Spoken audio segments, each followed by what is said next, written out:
E eu vejo nas minhas mentorias, hoje eu tenho mais de 200 pequenos e médios empreendedores, que muita gente não entende a diferença.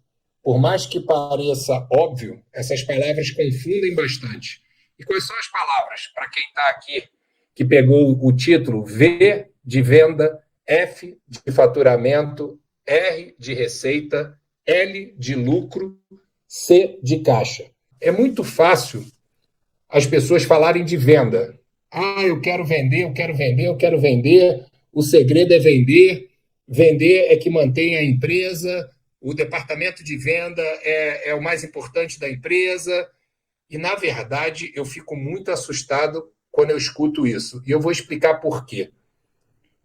Talvez vocês se assustem, mas eu já vi muita empresa quebrar por excesso de venda. Exatamente. Eu já vi muita empresa quebrar por excesso de venda. Por quê? O que se entende de venda? Ir no seu cliente, falar com ele e ele falar, ok, vou comprar. Gente, presta bem atenção, eu vou explicar um exemplo do meu mercado, que eu toquei em empresa durante 14 anos e vocês vão entender.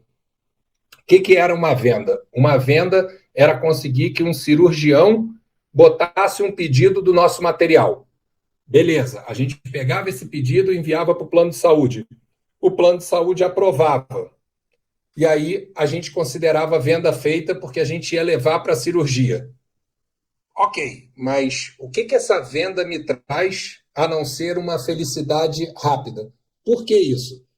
Eu tinha que ir na cirurgia, entregar o material que ia ser usado no paciente, pegar a folha de sala, voltar, fazer uma solicitação de faturamento, para aí sim eu ter ou não a aprovação do faturamento para eu poder emitir a nota.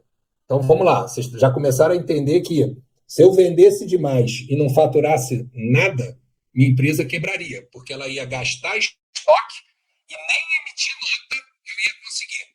Ah, Felipe, emitir nota não quer dizer muita coisa. Não, não quer dizer muita coisa, mas quando você emite, você pode pelo menos tentar negociar no banco, alguma coisa assim. Então, o ato da venda era o ato do médico pedir, o convênio aprovar e a gente fazer a cirurgia. O ato do faturamento já era uma coisa totalmente diferente. A gente tinha que ter aprovação, a gente tinha que ter a folha de sala para poder bater e precisava, pasme, que o cliente aceitasse a nossa nota fiscal. Então a gente precisava, durante muito tempo, os clientes, os convênios, eles criavam, eu brincava que cada convênio falava assim, você tem que faturar com a letra Arial 13, com a borda vermelha, com sombreado laranja. Por quê? Porque eles queriam que você fizesse a venda, mas não queriam que você faturasse, né? Quanto mais tempo demorasse para você faturar, mais tempo eles ganhavam para te pagar. Então vamos lá. Venda é o ato de você vender. Faturamento é você não só emitir sua nota fiscal, mas que o cliente aceite a sua nota fiscal, junto com o seu boleto para te pagar. O que é o R que eu estou falando aqui? O R é a receita. É quando entra o dinheiro. E aí vem um outro problema. Eu vejo muita gente que consegue passar pela venda, bingo. Consegue passar pelo faturamento, bingo. E aí não tem cobrança, não recebe. Gente, a venda, ela é um processo. Se você vender muito, faturar muito e não receber nada, você quebra. Então você precisa entender essa diferença da receita. A receita é a entrada de capital dentro da sua empresa. O ato da venda, você emitiu a nota e foi aceito pelo seu cliente, você entra no departamento de cobrança. Muitas das vezes você dá 30, 60, 90, 120 dias, então você precisa acompanhar. Já vi muita empresa emitindo muita nota e se perdendo na cobrança. E aí, gente, eu gosto sempre de contar os meus erros. Tinha uma época em 2007 que eu achei que eu era Midas, que eu ia montar tudo quanto é empresa ia dar certo. E as pessoas falam, pô, Felipe, tudo que você fez deu certo. Não. A maior parte do que eu fiz deu errado. Agora, o que eu fiz bem deu muito certo e o somatório dos acertos foram bem maiores que dos erros. Mas por que eu quero dizer isso? Numa época, como a gente tinha muita viagem com cliente, eu montei uma agência de viagem. E aí, para atender o mercado todo, nós pegamos uma conta da Petrobras, do embarque em Vitória, no Espírito Santo. E de cara, no primeiro mês, nós conseguimos uma venda de R$ 300 mil. Gente, eu não sei vocês, mas R$ 300 mil para o primeiro mês de uma empresa é dinheiro para caramba. Nós comemoramos, nós falamos, nossa, vamos nos dar muito bem. E aí, menos de 30 dias depois, o meu sócio que tocava a operação me chamou e falou, cara, ferrou. Eu falei, ferrou por quê? Realmente a gente fez uma venda de 300 mil, mas a gente não sabia as regras de faturamento. Você tem 24 horas para faturar. Eu falei, e aí? Ele falou, a gente não faturou. Eu falei, e aí? E aí que nós vamos ter que prestar o serviço e não ter receita nenhuma. Então, vocês estão entendendo que o ato de vender não te garante seu lucro, não te garante o seu sucesso. Então, venda, depois você fatura, depois você recebe. Vamos lá, vamos imaginar que etapa 1, check. Etapa 2, check. Etapa 3, check, você recebeu. Presta atenção, você conseguiu receber. E aí as pessoas, meus mentorados, me ligam e falam, Felipe, você fala de lucratividade, eu estou arrebentando. Por quê? Porque eu recebi bastante. Essa semana a nossa receita foi alta. Eu falo, e daí? Receita, gente, não é lucro. Receita não é lucro. É entrada de dinheiro na empresa, mas você tem que pagar os custos. Muitas das vezes você já pagou, você tem que computar quanto foi o teu custo de produto, quanto é o teu custo fixo, quanto é o teu custo variável. As despesas têm que ser retiradas. Então, cuidado para você não confundir receita com lucro. Caramba, Felipe, aí você está me confundindo. Primeiro eu achava que sabia o que era venda. Depois eu achava que sabia o que era faturamento. Depois eu achava que sabia o que era receita. E lucro, para mim, lucro era o dinheiro que entrava na minha empresa. Não, não, não, não. Ó, a Valéria já botou aqui, ó. Como posso desenvolver uma estratégia de vendas eficiente para alcançar um público mais amplo e aumentar a conversão de vendas? Vamos lá, a gente vai fugir um pouco, mas é válida essa pergunta. Como posso desenvolver uma estratégia de vendas eficiente para alcançar um público mais amplo e aumentar a conversão de vendas? Por incrível que pareça, conhecendo quem é o seu cliente. Sabendo quem é o seu cliente. Você monta a sua estratégia. Eu tenho uma metodologia que se chama Estratégia Win, que eu trabalho em cima de 8 pilares. O primeiro pilar é saber quem é o seu cliente. Por quê? Porque eu vejo muita empresa criando estratégia sem saber quem é o cliente, sem saber quem é o concorrente, sem saber qual a vantagem competitiva, e aí a estratégia. Eu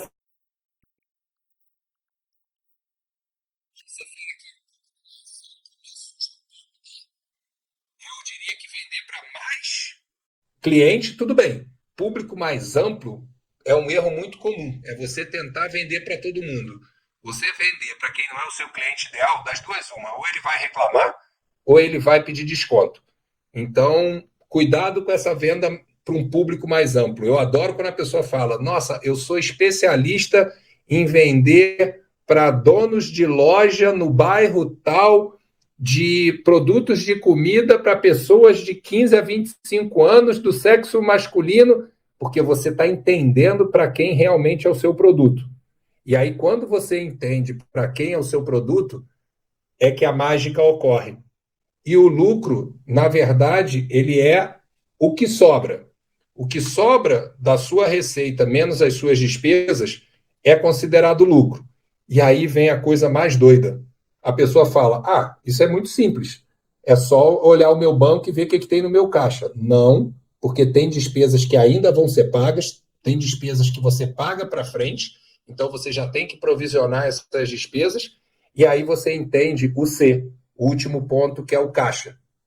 O caixa é o dinheiro livre que você tem na empresa. E da onde surge o caixa? O caixa surge do lucro.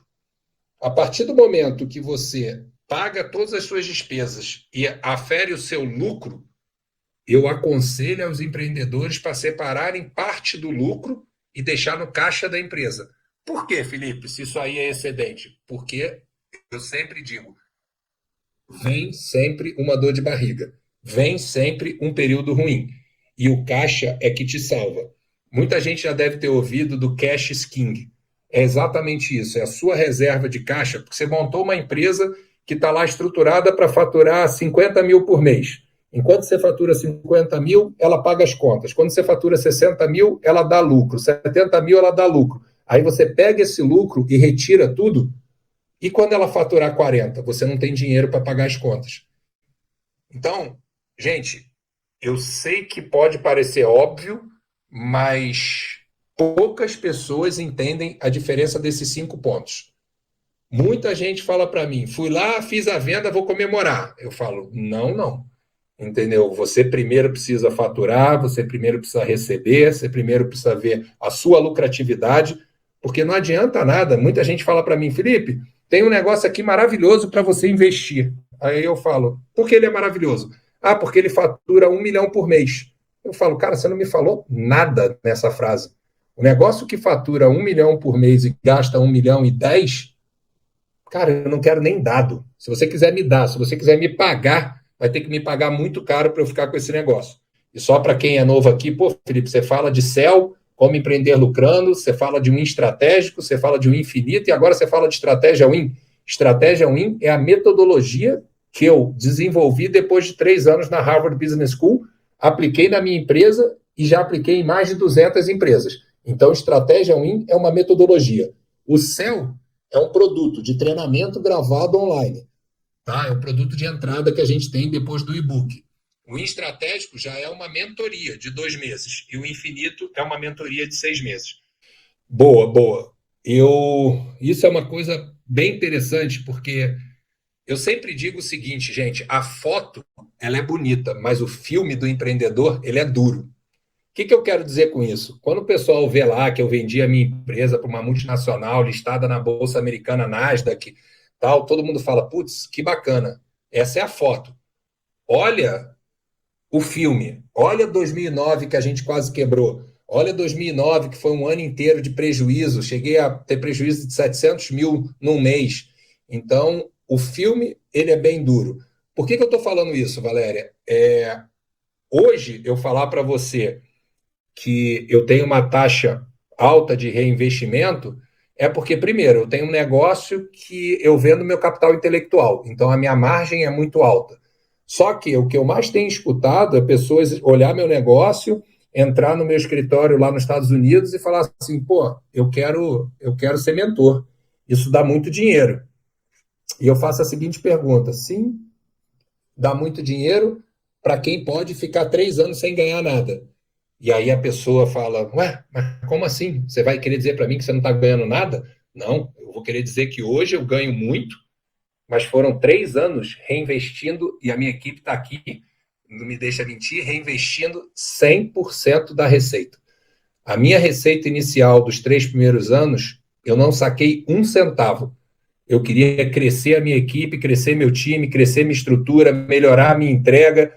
E aí, hoje eu dizer para você que eu reinvisto provavelmente 40%, há 2 anos atrás eu investia 100%. Tá? Então, não se prenda muito sobre percentual, se prenda na sua estratégia. Qual a sua estratégia? Por que que... E aí muita gente fala assim, Felipe, agora você vai querer dar ditadinho e falar que mentoria é ruim? Não, não vou falar que mentoria é ruim. Eu acho que todo mundo pode ser mentor, mas ser mentor é para poucos. Por quê? Porque depende muito de você ter tido sucesso na sua jornada, de você ter fluxo de caixa para segurar, fôlego financeiro para segurar. Ricardo, sim, essa é a ordem natural. É claro que, por exemplo, aquele tipo de venda que eu tinha na minha empresa da área de saúde, que é vender, entregar e depois pedir autorização para faturar, é raro, tá? Na maior parte das vezes, se você faz a venda de uma... Acabei de comprar, toda vez que eu venho aqui, eu compro uma camisa polo da Ricardo Almeida, que é um modelo novo deles, que custa R$ 1.040. É caro, né? Mas é o único que não encolhe lá na máquina de secar dos Estados Unidos. E o pessoal já brinca comigo, porque eles sempre tentam me vender 2, 3, eu falo, não, é muito caro. Ah, mas você já tem algumas. Eu sei. Falei, toda vez que eu venho aqui, eu compro mais uma. Só que o que eu fiz? Eu comprei a camisa, ele já emitiu a nota. Então, na maior parte das vezes é assim, mas eu queria deixar claro que nem sempre é. Tá? Nem sempre, muitas das vezes você faz a venda e tem que pedir autorização de faturamento. Então, a ordem é a venda, Ricardo, depois faturar, tomara que no seu mercado seja imediato, né? Você já fatura imediato, você não tem o problema que eu tinha aqui, é surreal, né? O seu cliente, depois de entregue o produto, tem que te dar autorização para você faturar, e era isso que eu passava.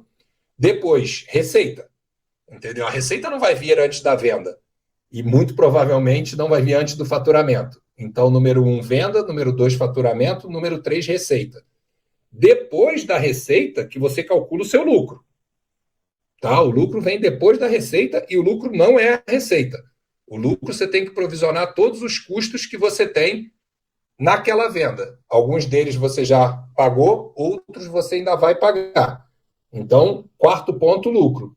E o caixa, eu botei aqui como quinto ponto, mas o caixa é eterno. Eu defendo que, mais uma vez, cash is king. O caixa é o rei.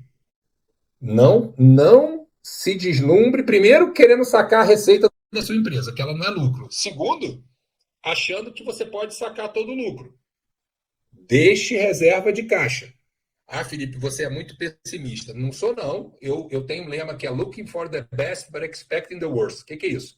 Eu realmente acredito que as coisas boas acontecem para mim. Mas eu não sou tolinho de achar que coisas ruins não vão acontecer. E às vezes eu falo isso para as pessoas, pô, você está me desejando mal. Não estou desejando mal. Meu pai fala uma coisa, desde que a gente era pequeno, que é o seguinte: não há bem, não há mal que sempre dure. Não, como é que é? Não há bem que sempre dure e não há mal que nunca acabe. O que ele quer dizer com isso? Cara, quando a gente ia tomar injeção e chorava, ele falava: olha, não há mal que nunca acabe. Daqui a 10 minutos você vai estar sorrindo e vai ter esquecido a injeção. Mas também cuidado. Cuidado que o bem, ele não é eterno.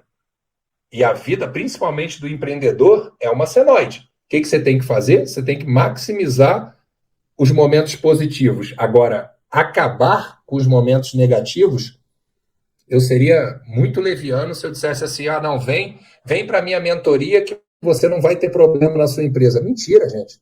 Principalmente porque tem coisas que a gente não domina. Começa a mentoria dessa semana quando eles falaram: eu acho que o nosso mercado vai ser disruptado. Tem outro mentorado que falou: cara, eu acho que a tecnologia vai acabar com o meu mercado. Mais uma vez, gente, alguém vai vender lenço enquanto o outro chora. Então, mesmo que o seu mercado esteja mal, esteja acabando, a gente traça duas estratégias. Uma, como é que nós vamos ser o último a sair da onda, vamos continuar surfando essa onda, e mais do que isso, como é que a gente sai já preparado para o próximo esporte que a gente vai jogar. Então, muitas das vezes, eu dou mentoria para empresas preparando a estratégia para a próxima empresa. Porque, para mim, eu sei que o que é importante, o como é importante, o quando é importante, mas o que vale para mim é o com quem. Então, o que me importa é quem é você, qual é o seu conhecimento, o seu mercado, o seu produto, ele é secundário para mim. Como assim, Felipe? Se você é um cara que tem um conhecimento e o seu mercado vai acabar, nós vamos achar outra coisa que o seu conhecimento resolve. Deixa eu ver aqui, a Silvia botou.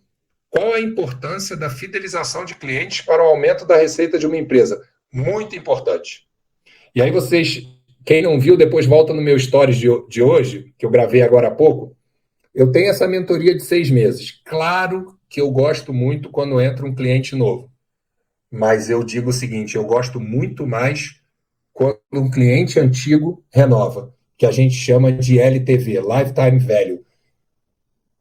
Você vender de novo para um cliente é muito menos difícil do que você achar um cliente novo. Outra coisa, não existe melhor prova de que você entregou um bom serviço e um bom produto do que aquele cliente abrir a carteira de novo para você. Presta atenção nisso, gente. O dinheiro, ele é um agente transformador.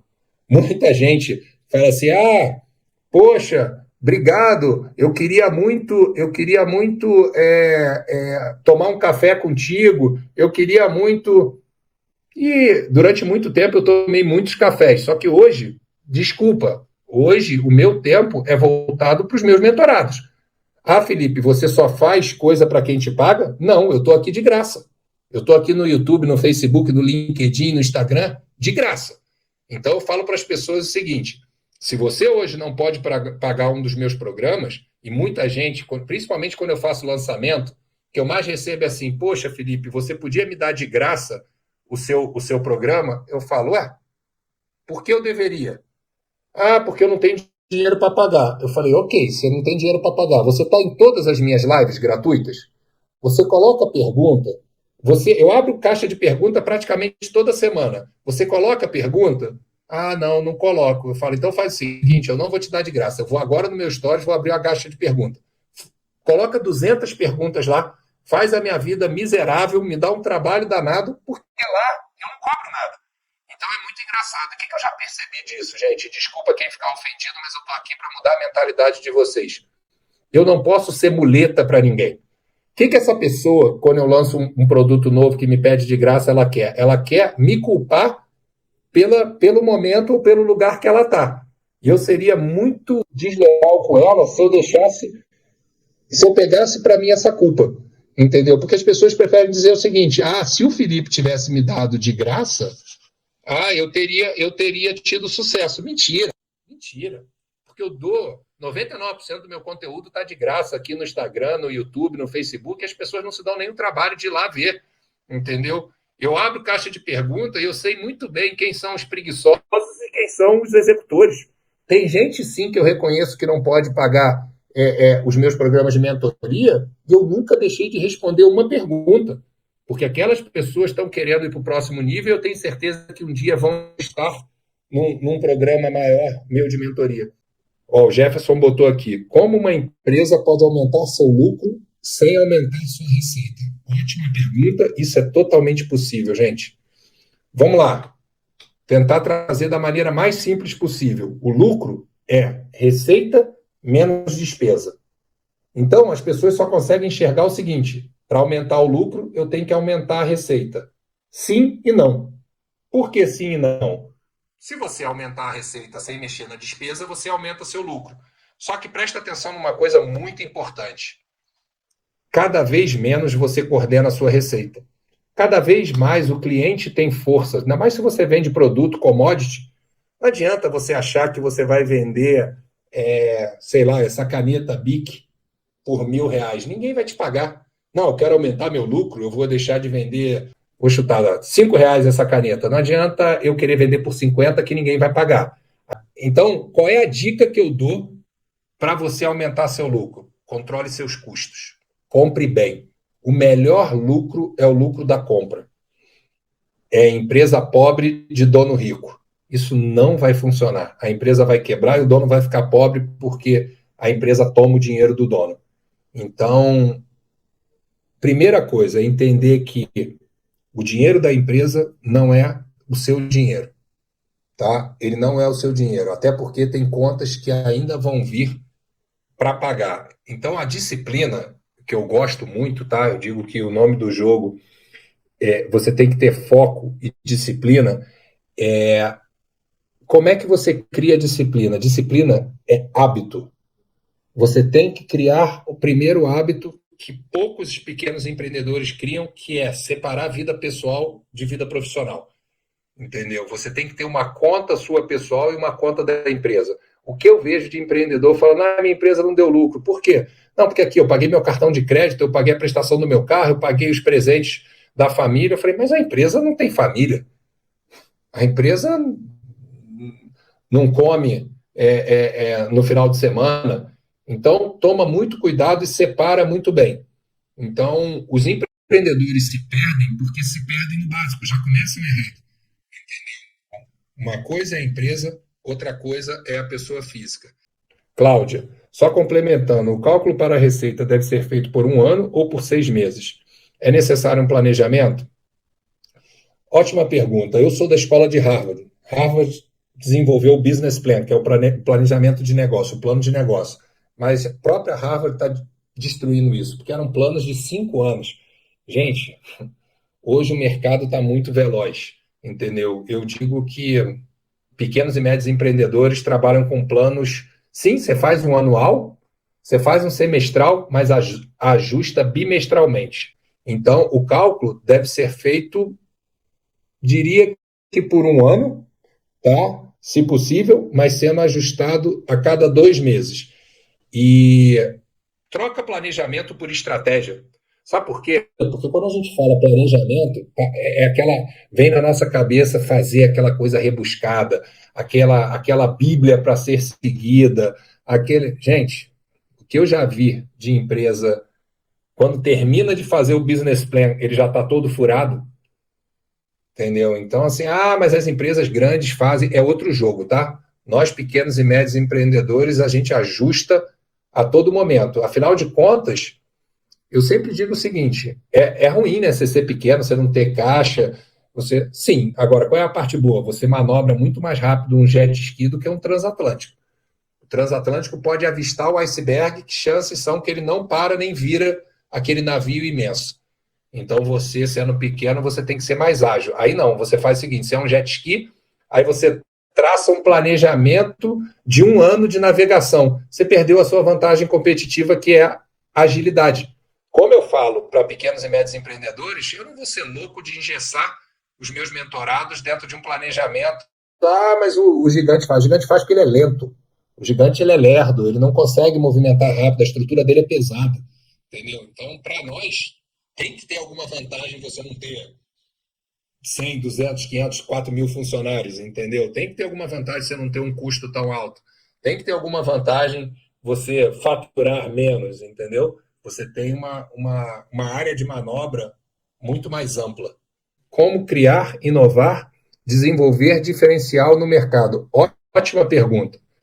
Primeiro, gente, para de tentar copiar o seu vizinho, eu nem chamo de concorrente, mas o seu vizinho.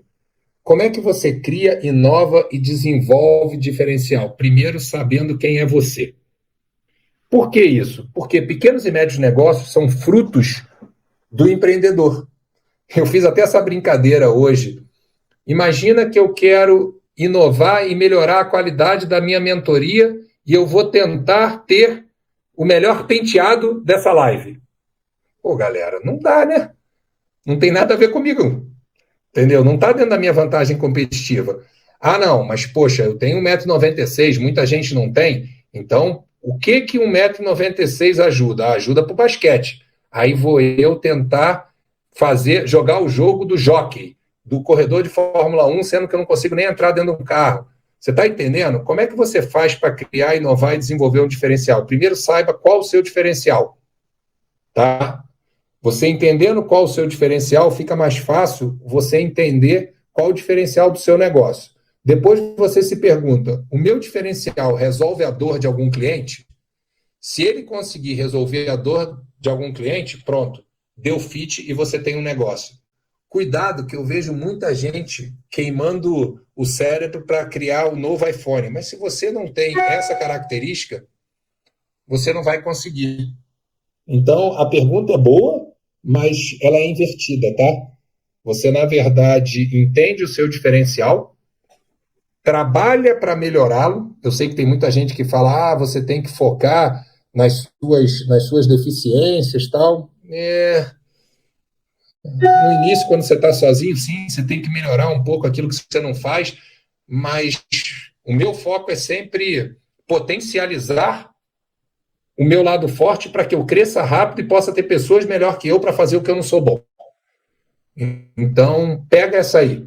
Pega o que você tem de diferencial e trabalha ele para você ser o melhor. E aí as pessoas falam assim, Felipe, é fácil para você porque você sabe muito de muita coisa. Mentira, gente. Eu sei muito pouco de muita coisa. Agora, eu sei muito de pouca coisa. Eu sei muito de estratégia. Por isso eu estou tendo sucesso nas minhas mentorias. Mas eu não me meto a falar de RH, não me meto a falar de jurídico. Por quê? Porque aí eu vou me perder. Se você não entendeu, entenda, tá? É bem diferente venda para faturamento, para receita, para lucro e para caixa. E a todo momento eu vejo empreendedores se dando muito mal por confundir essas etapas. E olha, não são empreendedores ruins não, tá? Gente muito criativa, muito boa, ótimos vendedores, mas não entendem essa lógica. Tchau, tchau, gente.